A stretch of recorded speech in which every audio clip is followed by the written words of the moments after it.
ফুটবলের জন্ম ইংল্যান্ডে, কিন্তু এর পূর্ণতা দিয়েছে ব্রাজিল। ব্রাজিলকে মনে করা হয় ফুটবল ইতিহাসের সর্বশ্রেষ্ঠ দল, যারা সর্বোচ্চ 5 বার বিশ্ব চ্যাম্পিয়ন হয়েছে। কত শত ফুটবল কিংবদন্তি উঠে এসেছে ব্রাজিল থেকে। তো আপনার কি কখনো মনে হয়েছে ব্রাজিলের সর্বকালের সেরা 10 জন ফুটবলার কারা? তাহলে চলুন জেনে আসি ব্রাজিলের সর্বকালের সেরা 10 জন ফুটবলার সম্পর্কে।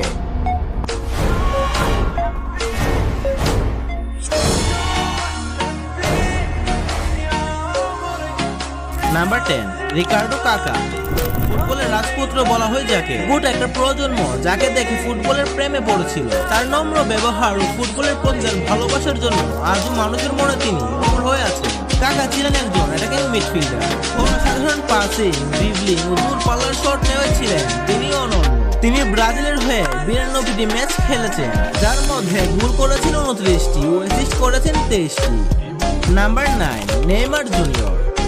A prince who never become a king। এই বাক্য দিয়ে নেইমারকে বোঝানো হয় সেরা হওয়ার যা যা দরকার তার সবই ছিল নেইমারের মধ্যে, কিন্তু ইনজুরি নামক অভিশাপটি তাকে সেরা হতে দেয়নি। বছরের বেশিরভাগ সময় থাকেন ইনজুরিতে, তবে যতক্ষণ মাঠে থাকেন ততক্ষণ যেন কোন শিল্পীর শৈল্পিক নিদর্শনের মতো মুগ্ধ করেন গোটা ফুটবল বিশ্বকে। নেইমারকে মনে করা হয় ফুটবল ইতিহাসের অন্যতম সেরা স্কিলফুল ফুটবলার। নেইমার ব্রাজিলের হলুদ সবুজ জার্সিতে 128 ম্যাচে 79 গোল ও 58 অ্যাসিস্ট করেন। 79 গোল নিয়ে ব্রাজিলের ফুটবল ইতিহাসের সর্বোচ্চ গোলের মালিক নেইমার জুনিয়র। নাম্বার 8, সক্রেটিস, যিনি ছিলেন ব্রাজিল ফুটবল ইতিহাসের এক অতৃপ্ত মহানায়ক। সক্রেটিস ছিলেন একজন মিডফিল্ডার যিনি তার ফুটবল মেধা, কৌশল ও চোখ ধাঁধানো গোলের জন্য পরিচিত ছিলেন। সক্রেটিসের খেলার ধরন ছিল অত্যন্ত সৃজনশীল, তার পাসিং ও বল কন্ট্রোলও ছিল আকর্ষণীয়। তিনি ব্রাজিলের হয়ে ম্যাচ খেলেছেন 60টি এবং গোল করেছেন 22টি। Number 7, Cafu. সর্বকালের সেরা রাইট ব্যাক ও সর্বকালের অন্যতম সেরা ডিফেন্ডার বলা হয় যাকে। কাফু ছিলেন একজন আক্রমণাত্মক রাইট ব্যাক। কাফুকে মনে করা হয় ব্রাজিলের ফুটবল ইতিহাসের সেরা অধিনায়ক। তার পজিশনিং, ট্যাকল, আক্রমণ ও ডিফেন্ডিং ছিল টপ লেভেলে। কাফু ব্রাজিলের হয়ে 142 ম্যাচে অংশগ্রহণ করেছে, যা ব্রাজিলের হয়ে সর্বোচ্চ। কাফু ফুটবল ইতিহাসের একমাত্র ফুটবলার যিনি 3টি আলাদা বিশ্বকাপের ফাইনালে খেলার এক অবিশ্বাস্য নজির করেছে, এর মধ্যে 2টি বিশ্বকাপ জয়লাভ করেছে। Number 6, Ronaldinho, the magician of football. ফুটবলের জাদুকর রোনালদিনহোকে ধরা হয় ফুটবল ইতিহাসের সর্বশ্রেষ্ঠ স্কিলফুল ফুটবলার। তাকে নিয়ে একটি কথা প্রচলন রয়েছে যে রোনালদিনহো ফুটবলকে কথা বলানো ছাড়া সবকিছুই করতে পারতেন। তিনি ফুটবল নিয়ে যা করতেন তা ছিল এক কথায় অসম্ভব। তার চোখ ধাঁধানো ড্রিবলিং, মন মুগ্ধকর স্কিল ও বিশেষ পাসিং যা তাকে ভক্ত থেকে রাইভাল সবার কাছে অনন্য করে তুলেছে। রোনালদিনহো ব্রাজিলের হয়ে 97টি ম্যাচ খেলেছে, যার মধ্যে তিনি 33টি গোল ও 29টি অ্যাসিস্ট করেছে। তিনি একবার বিশ্বকাপ ও একবার কোপা আমেরিকা চ্যাম্পিয়ন হয়েছিলেন। Number 5, Romario. ব্রাজিলের ফুটবল ইতিহাসের আরেক কিংবদন্তি যিনি বিশ্বকে দেখিয়েছিলেন তার অসাধারণ গোল করার ক্ষমতা। 1966 সালে রিও ডি জেনেরোতে জন্ম নেওয়া রোমারিও ছিলেন এক ভিন্ন রকমের স্ট্রাইকার। খুব কম ফুটবলারই এসেছে যারা রোমারিওর মতো গোল করার ক্ষমতা রাখে।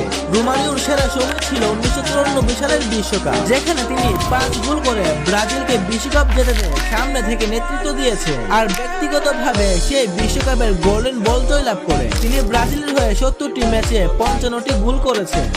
নাম্বার 4, জিকো, দ্য হোয়াইট পেলে, অর্থাৎ সাদা পেলে। ফুটবল বিশ্বে যাকে সাদা পেলে নামে ডাকতো ফিফার 20 শতাব্দীর 8ম সেরা ফুটবলার জিকো। ফুটবল মানে শুধু একটি খেলা নয়, ফুটবল একটা শিল্প, আর এই শিল্পের অসাধারণ শিল্পী হলেন জিকো।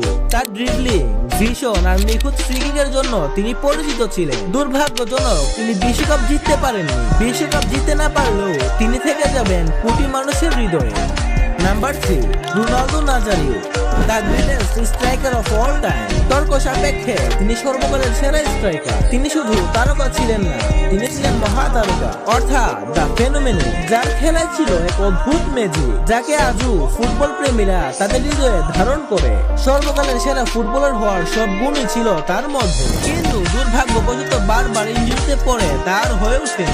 তবে ইনজুরি নিয়েও যা করেছেন তা ছিল কল্পনার বাইরে। তিনি ব্রাজিলের হয়ে 2টি বিশ্বকাপ ও 2টি কোপা আমেরিকা জয়লাভ করে এবং 2002 সালের বিশ্বকাপে অতিমানবীয় পারফরমেন্স করে সেই আসরে 8 গোল করে গোল্ডেন বুট অর্জন করে এবং 1999 সালের বিশ্বকাপে গোল্ডেন বল জয়লাভ করে।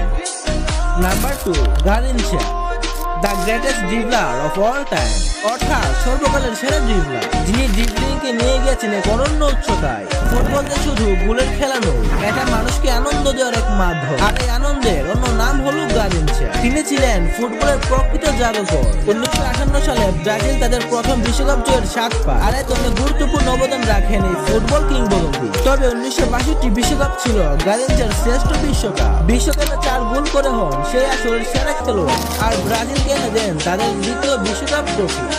নাম্বার 1, পেলে, দ্য কিং অফ ফুটবল, ফুটবলের রাজা, দ্য গ্রেট পেলে, যিনি পুরো ফুটবলকে বদলে দিয়েছিলেন। ফুটবলের প্রথম গ্লোবাল সুপারস্টার, যার ছোঁয়ায় ফুটবলে অনন্য উচ্চতায় পৌঁছেছে।